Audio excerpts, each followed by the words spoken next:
안녕하십니까. 서울 아산병원 이비인후과 박홍주입니다.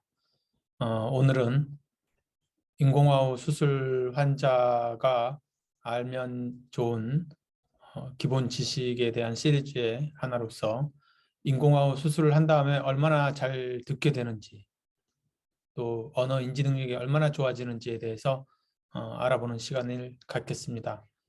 먼저 간단한 인공아우에 대한 소개와 그 다음에 개발적인 인공화호를 통해서 얻을 수 있는 우리의 장점에 대해서 말씀을 드리고, 그 장점 중에서 가장 중요한 소리를 들어서 말을 알아듣는 정도에 대해서 다양한 인자들, 청력이 얼마나 오래 못 들었는지, 아니면 나이가 얼마나 됐는지, 보청기를 어떻게 사용했는지, 수술하기 전에 청력이 어땠는지, 이러한 다양한 인자에 의해서 어떻게 영향을 받는지에 대해서 서울 아산병원의 연구 결과에 대해서 말씀을 드리겠습니다. 네, 인공와우 수술을 하시게 되면 많은 호전되는 결과를 알아들을 수 있습니다. 먼저 잘 못 듣게 될 때는 입술을 보고 말을 알아듣는 등의 노력이 필요하지만, 인공와우 수술을 해서 적응이 잘 되면 이러한 노력이 없이도 말을 잘 알아들을 수 있게 되는 경우가 대부분입니다. 따라서 잘 듣게 되기 때문에 주변의 일상적인 소리를 듣고 무슨 소리인지 확인을 가능하겠습니다. 그래서 초인종 소리도 들을 수 있고, 시계 소리도 들을 수 있고, 자동차 경적 소리도 들을 수 있게 되겠죠. 그 다음에 시끄러운 환경에서도 주변의 말을 잘 알아들 수 있게 됩니다. 이제 이 경우에는 한쪽 수술을 하신 것보다는 양쪽이 나쁠 경우에는 당연히 양쪽 수술을 다 할 경우에 더 좋은 효과를 얻으실 수가 있습니다. 만일에 한쪽은 잘 듣는데 반대쪽을 잘 못 듣게 되시는 분들은 방향성이 없게 되거든요. 그런 경우에는 양쪽을 다 인공화호 수술을 하시거나, 아니면 한쪽은 잘 듣는데 반대쪽 못 듣는 쪽을 잘 듣기 위해서 인공화호 수술을 하신 경우, 양쪽을 잘 듣게 된 경우에는 소리의 방향성이 좋아지게 됩니다. 한쪽만 듣게 되면 어디에서 소리가 나도 다 잘 들리는 쪽에서만 듣게 되거든요. 그렇기 때문에 방향성이 전혀 없습니다. 그 다음에 수술을 하시면 당연히 소리를 잘 듣기 때문에 TV나 라디오 소리의 청취가 가능해지고 전화 통화가 가능해집니다. 그 다음에 부분적으로 음악의 청취가 가능합니다. 그러니까 새로운 음악을 알아듣는 것은 좀 어려움이 있고요. 과거에 알았던 음악은 이 인공화호를 통해서 듣게 되면 과거에 들었던 음악을 알아들을 수 있을 정도로는 충분히 되게 되겠습니다. 그 다음에 난청과 동반된 이명이 있는 환자의 경우에는 이명이 인공화호 수술을 해서 소리를 잘 듣게 되면 이명이 거의 없어지거나 상당 부분 감소되는 게 대부분입니다. 약 10%에서는 호전이 되지 않는 경우도 있습니다. 그래서 이제 이렇게 다양한, 잘 듣게 되니까 당연히 좋게 되겠죠. 이러한 다양한 좋은 효과가 있는데, 그 중에서 결국은 가장 중요한 것은 서로 간의 의사소통이 가능하게 되는 것이 가장 중요하고, 주변의 다른 사람들이 하는 말을 알아듣고 인지하는 게 가장 중요하겠죠. 감각신경성 난청의 치료 방법으로는 경도나 중등도, 그러니까 약한 정도의 난청은 보청기나 인공중위를 통해서 잘 듣게 됩니다. 그래서 이제 이 보청기나 인공중위는 결국은 소리를 증폭을 시켜서 이 남아있는 유무세포를 이용을 해서 잘 듣게 만드는 것이죠. 그래서 이제 보청기는 최근에는 귀걸이형과 여기 있는 귓속형과 같이 밖에서 봐서는 거의 보이지 않습니다. 귀걸이형도 요즘은 잘 만들어서 거의 잘 보이지 않는 경우가 많이 있습니다. 그렇지만 이 유모세포가 다 손상이 되어서 아무리 큰 소리를 보청기로 소리를 증폭을 하더라도 잘 못 듣게 되는 경우가 있게 되겠고요. 이 경우에는 결국은 인공화호 수술을 하셔야 되겠습니다. 이렇게 유모세포가 망가지게 된 경우에는 귀에서 소리를 아무리 밖에서 소리가 들어와도 잘 못 듣거나 왕왕왕 거리는 소리로만 들을 수밖에 없기 때문에 직접 귀 안에 와우 안에다가 전극을 심어서 그 전극으로 이 안에 있는 청신경을 직접 자극을 해서 듣게 만듭니다. 그렇기 때문에 일반적으로 우리가 듣는 소리보다는 좀 다르지만 이미 우리는 말을 배워서 소리를 잘 들었었던 귀이기 때문에 이 주파수에 맞춰서 소리를 분석을 해서 주파수에 따라서 각 청신경을 자극하게 되면 우리가 그 말이 무슨 말인지 쉽게 알아들을 수 있게 됩니다. 예를 한 명을 들겠습니다. 그래서 이제 저에게 외래에 찾아오신 53세 남자분이 계신데 3년 전에 오른쪽이 잘 못 듣게 됐습니다. 그래서 이제 왼쪽으로 들으시면서 이제 사셨었죠. 물론 이제 왼쪽이 정상일 경우에는 듣는데 크게 지장이 없습니다. 조금 전에 말씀드린 것처럼 방향성이 없는 문제가 있고요. 그 다음에 한쪽에서 안 들리니까 그쪽에서 말하는 소리를 잘 못 듣는, 그다음에 조금만 시끄러도 좀 못 듣는 이런 불편함이 있었지만 그래도 한쪽이 잘 듣게 되면 어느 정도 적당히는 살게 되겠죠. 그래서 왼쪽으로만 잘 살고 계시다가 한 달 전에 그나마 왼쪽마저 청력이 떨어졌습니다. 그래서 이제 고막은 정상이고 이제 가까운 병원에서 스테로이드를 주사도 맞고 먹는 약도 드셨지만 그렇게 좋아지지는 않았습니다. 여기 이제 수술하기 전에 보시면은 오른쪽은 거의 못 듣게 됐고요. 왼쪽은 소리는 듣습니다. 한 60dB이니까 소리는 듣는데 무슨 말인지 잘 못 알아듣는 것이죠. 그래서 수술하기 전에 검사를 해서 보청기를 사용함에도 불구하고 말을 알아듣는 정도는 한 24%밖에 못 알아듣습니다. 오른쪽으로는 하나도 못 알아듣는 거죠. 그래서 이제 이분은 왼쪽이 최근에 떨어졌는데 잘 소리는 안 들리고 오른쪽은 과거에 떨어져서 현재는 하나도 못 듣고 그렇기 때문에 현재 생활하시는데 불편함이 많겠죠. 지금 현재는 하나도 못 들으니까. 그래서 이제 오른쪽을 이렇게 이제 한쪽이 70dB, 양쪽이 70dB 이상이 안 되면은 건강보험에서 지원이 되지 않습니다. 그래서 이제 이분의 경우에는 오른쪽 귀를 자비 부담으로 하셔서 오른쪽 귀 인공화호 수술을 하셨습니다. 그래서 오른쪽을 수술한 다음에 이 전극이 잘 들어가 있는 것을 볼 수가 있고요. 그다음에 수술한 다음에 이분은 이제 이틀째 바로 조기 착용을 하였습니다. 그래서 이틀째 인공화호를 통해서 정기적으로 자극을 시행했고요. 일주일째 검사를 해봤더니 단어 인지 능력이 76%나 됐습니다. 그리고 청력 역시도 거의 30dB이 됐고요. 그 다음에 이분이 이제 1년째 될 때는 88%. 굉장히 많이들 알아듣죠. 그 다음에 2년째 보시면은 92%로 거의 정상하고 비슷하게 되셨습니다. 그렇기 때문에 이제 이분이 오른쪽이 굉장히 잘 듣게 되시니까 왼쪽을 보청기를 사용만 해도 적당히 잘 듣게 되어서 이분은 아주 만족스럽게 현재 잘 들으시고 있습니다. 그래서 이제 이렇게 대부분은 참 결과가 좋은데 모든 사람한테 좋지는 않습니다. 그렇기 때문에 환자가 만일에 내가 잘 들을 수 있을까요? 이렇게 저한테 와서 여쭤보신다면 제가 그런 경우도 있고 나쁜 경우도 있습니다. 이렇게 말씀을 드릴 수밖에 없죠. 그래서 이제 저희가 서울 아산병원에서의 환자들을 분석을 해서 이러한 질문에 대답을 한번 해봐야 되겠다 이런 생각을 했습니다. 그래서 이 그래프를 보시면 이 X축에 있는 게 수술할 때의 나이입니다. 이분이 50살이기 때문에 50살에 수술하신 분이 수술 결과는 이분은 뭐 90%가 됐죠. 그러니까 최상위 성적을 보여주셨지만 모든 환자가 이렇게 다 잘 듣는 건 아닙니다. 심지어는 5%밖에 못 듣는 환자도 있고요. 물론 보시면 대부분은 다 잘 듣습니다. 그래서 이 몇 분이 잘 못 듣는 거를 확인을 하기 위해서 저희가 왜 그런지 그 다음에 어떻게 이것을 예측할 수 있을지에 대해서 연구를 진행했습니다.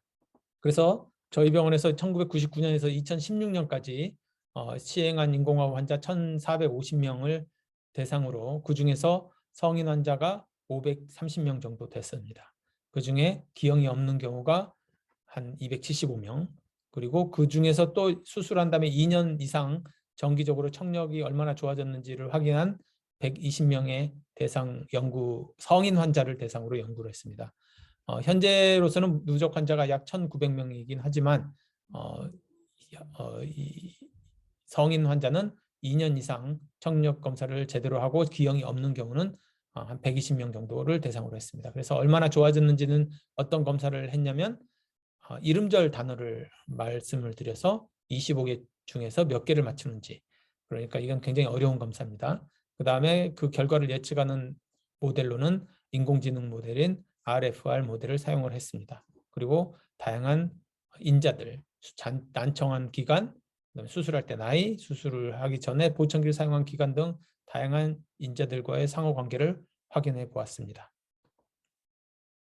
수술 결과를 보시면 대부분의 환자에서 거의 모든 환자가 수술한 다음에는 잘 듣게 됐습니다. 그래서 이제 여기에 보시면 수술하기 전 평균이 103dB이었고요. 수술한 후에 평균은 약 30dB이었습니다. 이제 여기 이 표를 보시면 수술하기 전에는 비행기 소리를 겨우 들을 정도로 못 들으셨던 분들이 수술하시면은 시계를 소리를 좀 들을 수 있을 정도로 굉장히 다 잘 듣게 되셨죠. 물론 다 좋은 건 아니고요. 몇 분은 40dB 이상으로 조금 못 듣는 경우도 있지만 이분들도 결국은 듣는 거는 다 잘 들으셨습니다.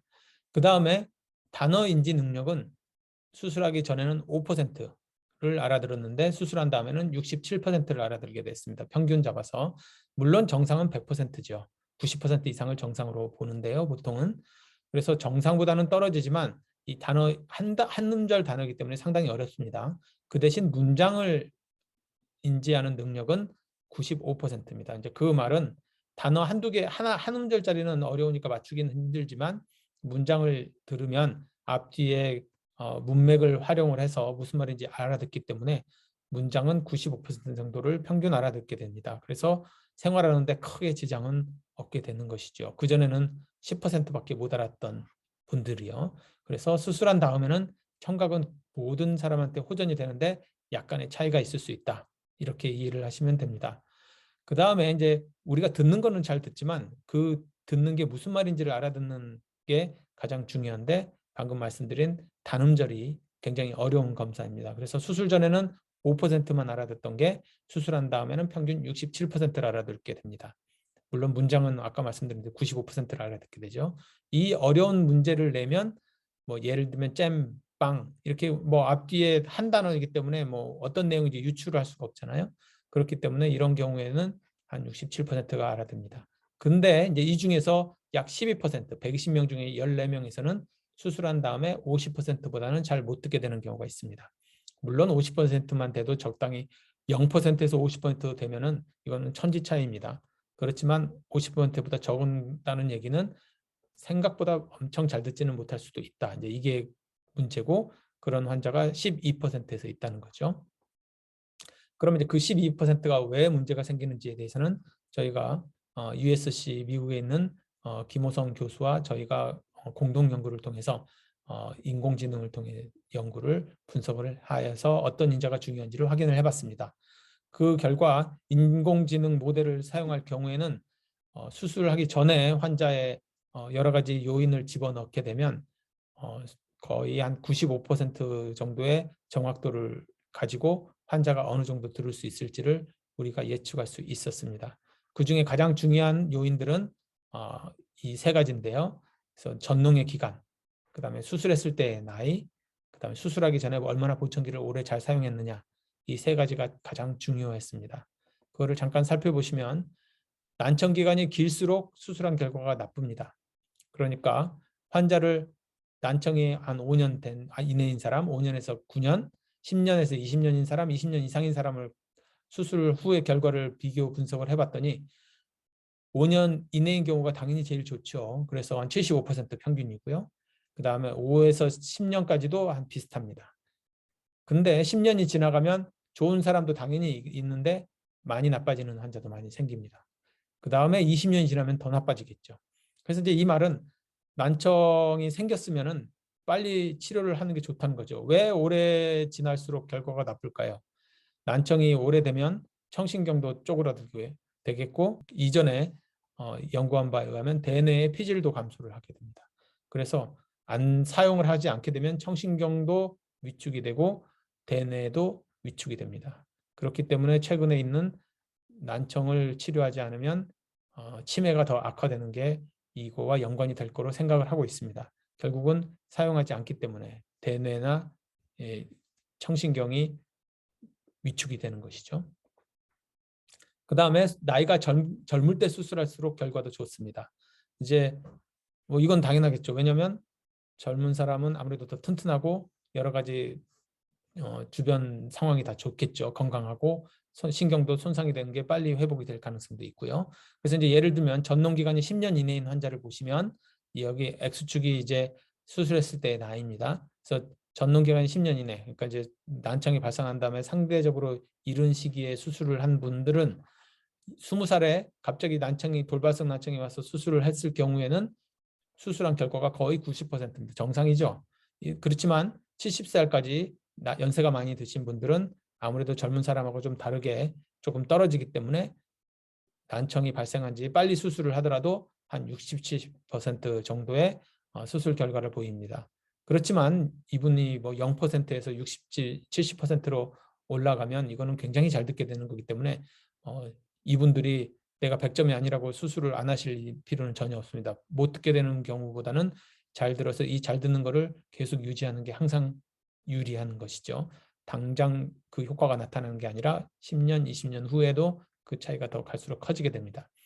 반면 전농기간이 10년 이상 굉장히 오래된 환자의 경우에는 10년에서 20년인 경우는 여기 초록색인데요. 나이가 당연히 젊은 30대에 수술했으면 훨씬 더 좋겠죠. 80대에 수술한 것보다. 그렇지만 20년이 지나버리면 너무 오래되게 되면 굉장히 나쁜 환자들이 있습니다. 더 많죠. 여기 50% 이내인 사람이. 그렇지만 중요한 거는 아무리 오래됐더라도 20년이 넘었더라도 나이가 아무리 많았더라도 굉장히 잘 들으시는 분이 있습니다.